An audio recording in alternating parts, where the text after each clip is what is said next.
Man, meet the creeper. Holy shit.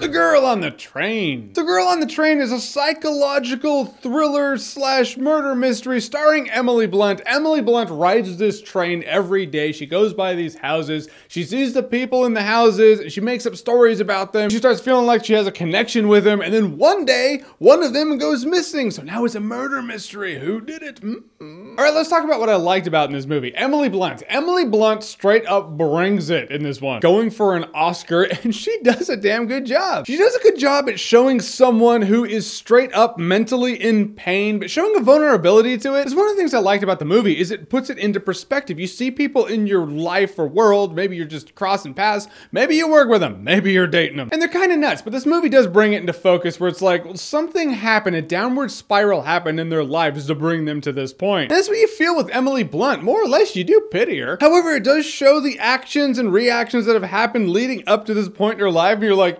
you're not the most likable person. The movie's kind of building you up to be a shit human being. I'm not above a movie building tension. You have to build tension in a movie like this, a psychological murder mystery. Without tension, there would be no movie. But my God, this was the long haul. But the movie does do a good job at putting you in the perspective of someone who does have issues.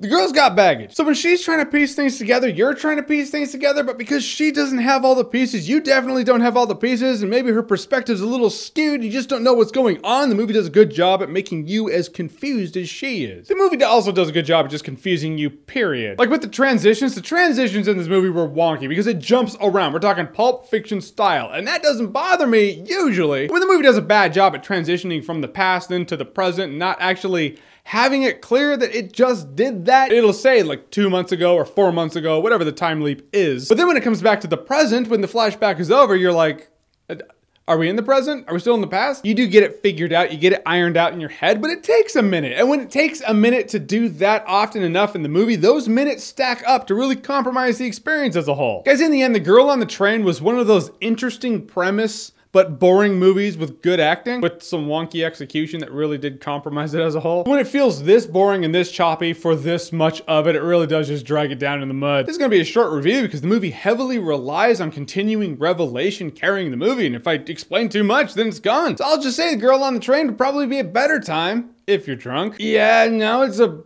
party. Wait, it was choppy when I was sober. Drunk? I'm not gonna understand a thing. I'll explain it like this. If you've heard nothing else in this video, if the hands are too distracting for you, please hear this. I'll even put my hands down. Here you go. This is a movie you'll need to watch twice, but you'll only want to watch once. So hence the conundrum. All right, guys, so Girl on the Train, have you seen it? What did you think about it? Or what's your favorite psychological thriller of all time? Whatever it is, whatever you think, comment below, let me know. And as always, if you like what you've seen here and you want to see more, click right here to see more.